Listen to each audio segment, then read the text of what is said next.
Welcome to our video journey where we explore the fascinating world of pronunciation, unraveling the mysteries behind each word and its usage. In this video, the word is abduct. Abduct. Abduct. Abduct is a verb that means to forcibly take someone away against their will, typically by kidnapping or abduction.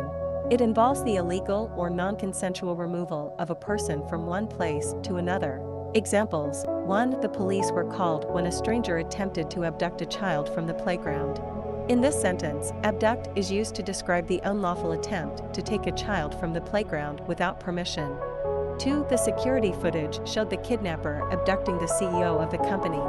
Here, abducting describes the criminal act of kidnapping the CEO. Stay tuned for more linguistic wonders and join us in unlocking the magic of language. Thanks for watching, and until next time, keep speaking, writing, and embracing the beauty of words.